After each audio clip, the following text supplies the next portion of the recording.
The scent of roasted chicken fills the air as Lina steps into the dining room. Her mother smiles too brightly, gesturing toward the long table set with silver and china. "Sit, darling. We've been waiting for you," her mother says, voice sugar-coated and tight. Lina notices a stranger near the piano, a tall man with wire glasses and a brown case. He runs his fingers across the piano lid as if testing its worth. Her stomach twists. Her father enters, clapping the man on the shoulder. "Lina, this is Mr. Barrett. He's helping us with something special," he says. The man nods politely, but doesn't move away from the piano. Lina forces a smile. "What kind of something special?" Her mother glances at her father, then changes the subject. "Let's eat first," she insists. The family sits. Lina's sister Myra floats into the room, humming scales under her breath. Her hair is perfect, her confidence unshakable. She kisses their parents' cheeks before taking her place beside the stranger. Lina feels invisible. Her father raises his glass. "To new beginnings," he says. Lina stares at him. "What beginnings?"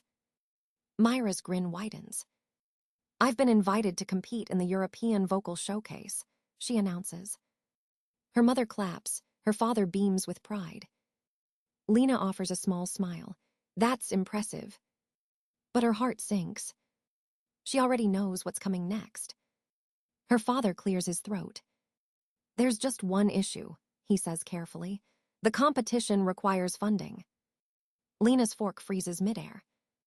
Her mother's eyes flick toward the piano. "So," her father continues, "we've decided to sell the instrument." The word "sell" slashes through her like a blade. She sets down her fork slowly. "My piano." Her father nods, smiling as if explaining something logical. "It's just sitting there, Lina. You hardly play it anymore." Her voice shakes. "That piano belonged to Grandma. She gave it to me." Her mother sighs. "You'll understand someday. Myra's career is the family's future." Myra looks down, pretending to be humble but glowing inside. Lina feels the room shrink around her. Her father turns to Mr. Barrett. "You'll handle the appraisal this week, yes?" Mr. Barrett nods, opening his case to reveal papers and a measuring tape. Lina stands suddenly. "You're doing this without asking me." Her mother's tone sharpens. "Sit down, Lina. Don't make a scene." The words sting more than anything else. For years, silence was her role. For years, her music was a background to her sister's voice. Lina grips the back of her chair, fighting tears. "That piano is the only thing she left me," she whispers. Her father's expression hardens. "We're doing what's best for everyone." Myra's laugh breaks the tension. "It's just a piano." The world seems to tilt. Lina's breath catches, but she says nothing more. Mr. Barrett closes his case with a quiet click. The sound feels final. Dinner continues, as if nothing happened. But Lina knows something inside her has cracked. And once cracked, it can never be made whole again. The house sleeps under a thin veil of silence. Moonlight drifts through the curtains, pale and watchful. Lina lies awake, staring at the ceiling, hearing every tick of the clock. The words from dinner still echo in her head. "Sell the piano." She can't breathe. She throws off the blanket and slips from bed, her bare feet cold on the wooden floor. Downstairs, the air smells like dust and betrayal. The piano gleams faintly in the dark, waiting untouched. She traces the lid with trembling fingers. Her grandmother's voice whispers in her memory. "Protect what matters." Something pulls her toward her father's study. The door is slightly open. The computer screen glows blue, waiting like a secret. She hesitates, then moves closer. 3 clicks, and his email opens. Her eyes skim the inbox. One subject line freezes her in place. "Ray, piano appraisal, low offer accepted." Her pulse hammers as she opens it. There it is in black and white. Weeks of messages between her father and Mr. Barrett. She won't make a scene. She never does. Her father's words cut deeper than any insult. Barrett's reply makes it worse.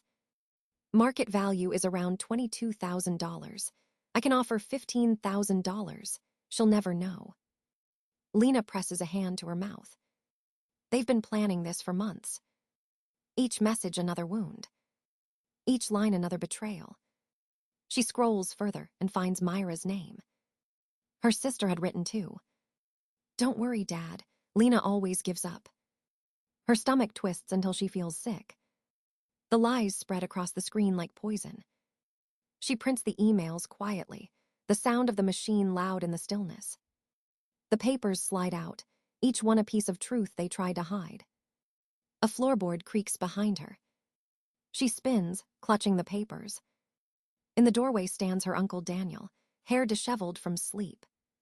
He looks at her, then at the stack in her hands. You found out, he says softly. They lied, Lina whispers. He nods once. I know. She stares at him, disbelief flooding her chest. You knew. He exhales slowly. Your father thinks he's doing the right thing. He's wrong. She wants to shout, but her voice breaks instead. She gave it to me. Grandma wanted me to have it. Daniel steps closer, his tone careful. She did. There's proof, Lina. A gift letter. It's in her deposit box at First National. He reaches into his pocket and pulls out a small brass key. Box 247, he says, placing it in her palm. Her fingers close around it. A spark of strength flickers where pain once lived. Daniel meets her eyes. Don't let them take it from you. He turns away, leaving her in the quiet room. The monitor goes dark, but Lina's mind stays bright with fury. She looks at the piano through the doorway, glowing faintly in the moonlight. They thought she would stay silent. They thought she would surrender. But tonight, Lina decides something she's never dared before. She will fight. Morning light crawls across Lina's room as she lies awake, the brass key cold in her palm. Sleep never came. Only anger and clarity. Downstairs, her parents talk softly over coffee as if last night never happened. She dresses quickly and leaves before anyone can stop her. The air outside feels sharp, cleansing. At the corner cafe, she meets Claire, her best friend from college. Claire studies law now, always calm, always sharp. Lina tells her everything, from the emails to the key. Claire listens without interrupting, her eyes narrowing. They can't sell what doesn't legally belong to them, she says. Do you know if your grandmothers will mention the piano? Lina shakes her head. I don't, but I'll find out. Claire leans forward. Then start there, check the bank, get proof, and Lina, don't tell them what you know yet.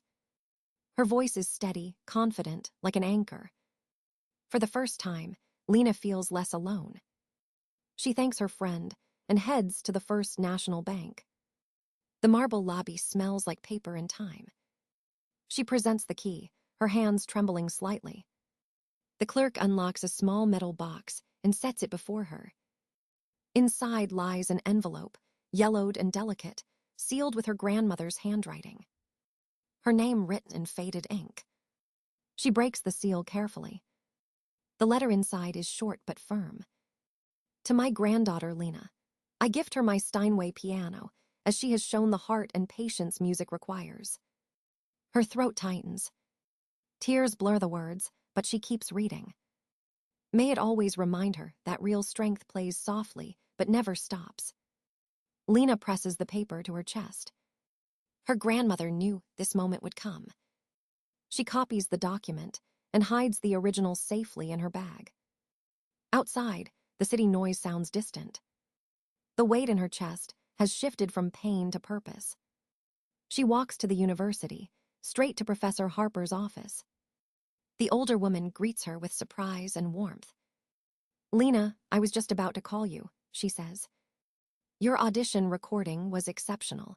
You've been accepted into the advanced performance program. Lina stares at her, speechless. Harper smiles. You've worked hard for this. Don't let anyone diminish that. The words ignite something fierce inside her. She tells Harper, in pieces, about her family and the piano. The professor's expression hardens. "Then fight for it," she says simply. "That piano isn't just wood and strings. It's your history." Lina nods, her decision solidifying like iron. She spends the afternoon gathering documents, copies of the letter, her grandmother's death certificate, her student records. Each page feels like armor. When she returns home that evening, the house feels colder. Her parents glance up but say nothing. Myra hums in the living room, practicing the same song again and again. Lina walks past them silently and locks her bedroom door. She lays the letter on her desk under the light. Tomorrow, she'll start building her case. Tomorrow, she stops being the quiet one. Tomorrow, she becomes the storm. The next morning begins with a plan. Lina sits at her small kitchen table, surrounded by papers and coffee stains. Sunlight filters through the blinds, stripping the table like prison bars. She isn't trapped anymore, she reminds herself. She's preparing for battle. Her first call is to a certified piano appraiser named Robert Hale. She explains the situation briefly, voice steady but urgent. He agrees to come by that afternoon. The waiting hours drag like slow rain. Lina cleans the piano keys again and again, her hands trembling with focus. When Hale arrives, he walks around the instrument with reverence. "Well cared for," he says, tapping the soundboard gently. He notes the model, the finish, the resonance of the wood. "Excellent condition. I'd value this around $15,800. Lina nods, taking the document he signs. One step closer. After he leaves, she visits the insurance office downtown. The clerk raises an eyebrow when she asks for personal coverage under her name only. "Protecting something special?" the woman asks. "Something irreplaceable," Lina answers quietly. She files the paperwork, her signature bold and certain. Next, she meets Claire at a cafe near the law building. Claire scrolls through a legal database, typing quickly. "With the gift letter, the appraisal, and the insurance, your case is strong," she says. Lina sips her coffee, the bitter taste grounding her. What if they try to sell it anyway? "Then it's theft," Claire replies. "And you'll have every right to stop them." Outside, the wind picks up. Leaves scatter across the street like restless thoughts. Lina's phone buzzes with a new message from Professor Harper. A recommendation letter attached. The professor writes of Lina's discipline, her mastery, her devotion to her art. Lina smiles for the first time in days. She forwards a copy to Claire for her file. Every piece matters. That evening, she stops by Mr. Peterson's house. The elderly neighbor listens as she explains everything. He nods slowly, eyes thoughtful. "Your grandmother bought that piano from my father's shop," he says. "I remember you, tiny thing, reaching for the keys." He scribbles a note and hands it to her. "Call this man, Martin Cole, restoration expert. He'll vouch for authenticity." Lina thanks him, her chest warm with gratitude. By nightfall, her folder is thick with proof. Letters, reports, documents, signatures. Each page a wall between her and their betrayal. Upstairs, Myra sings off-key, pretending to practice. Her parents talk in low voices about the upcoming sale. Lina listens through the vent above her bed, calm and cold. She no longer fears their words. They're just noise now.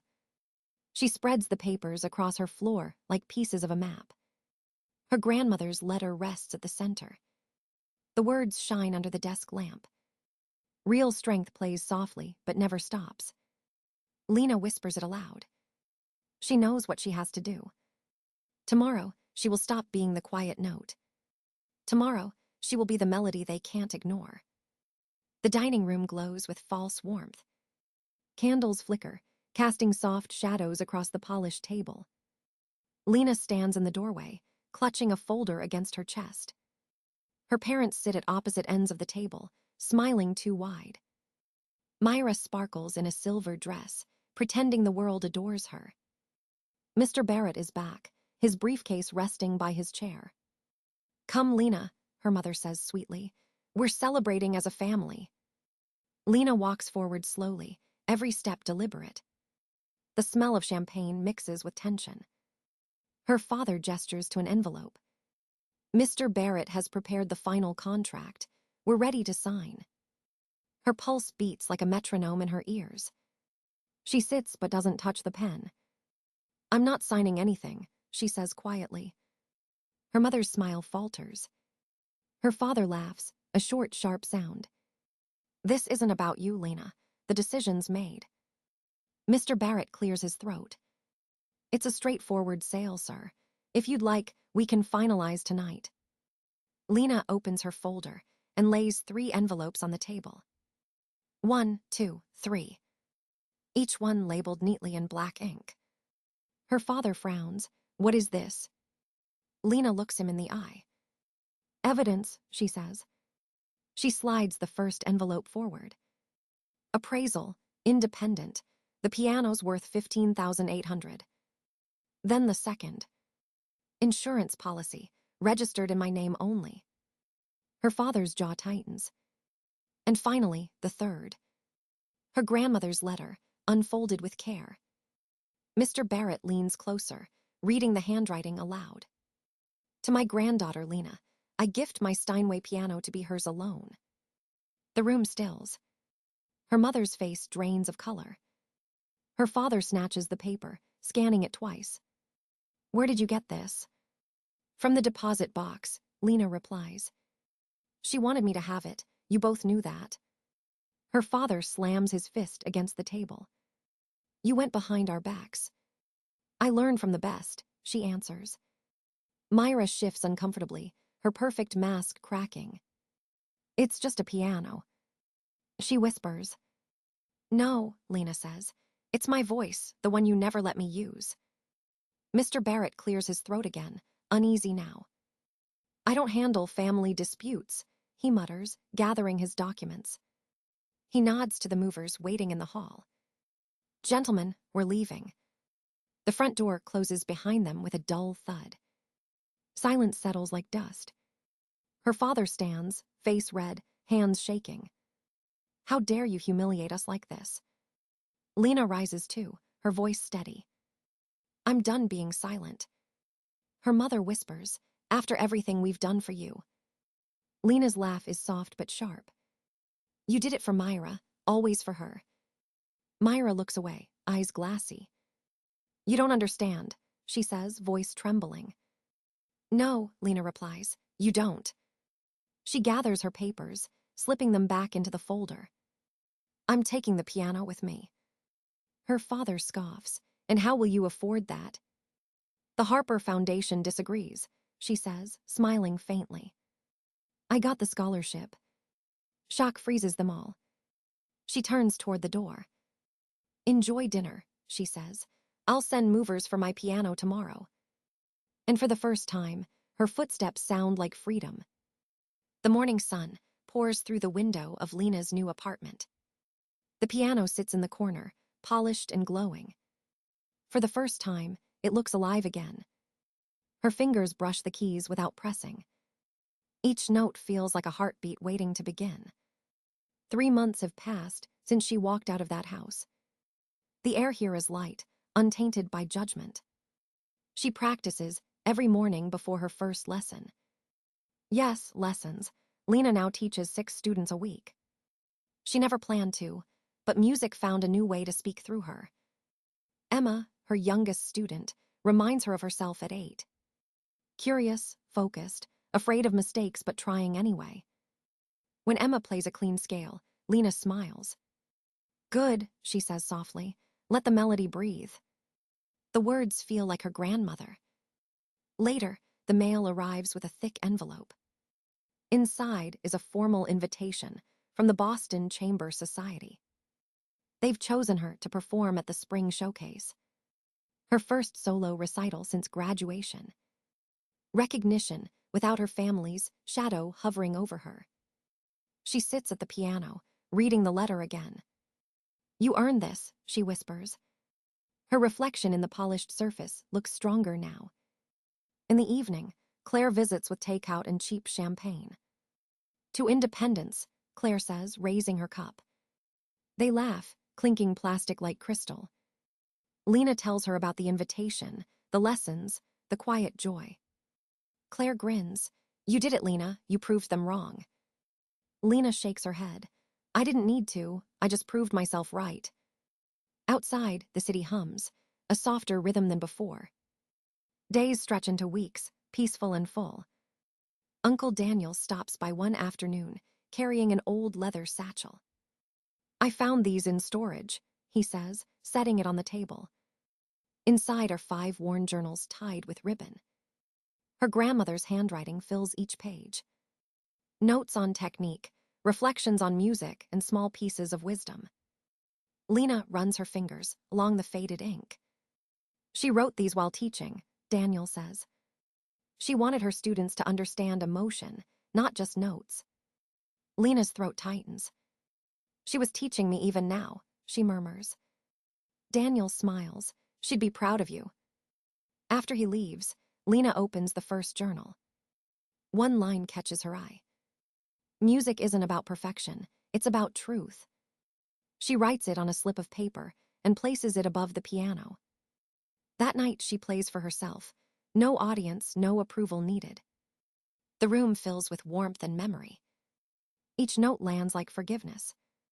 Weeks later, her phone buzzes with a message from her mother. We'd like to visit, just to talk, Myra too. Lina reads it twice, unsure what she feels. Not anger, not fear. Maybe readiness.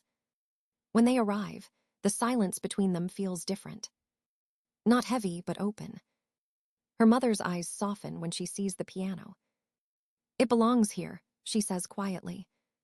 After dinner, Lina begins to play a piece she composed herself. Myra hums along, gentle, uncertain, but real. Their voices, one through keys, one through breath, finally find harmony. When they leave, the room is peaceful again. Lina sits by the piano as the sun sets. She touches the worn keys, her heart steady and free. For the first time, the music feels like home. The evening settles softly over the apartment. Golden light spills across the piano, warm and forgiving. Lina opens her grandmother's final journal, the pages fragile with time. A single line catches her eye. When you play, play with truth, even if it trembles. She smiles, closing the book gently. Outside, the city hums its quiet rhythm. Inside, her world feels whole again. The phone buzzes with a message from Claire. See you at the showcase tomorrow. You're going to shine. Lina places the phone down and takes her seat at the piano. Her reflection in the polished wood looks calm, certain. She begins to play Claire de Lune, her grandmother's favorite.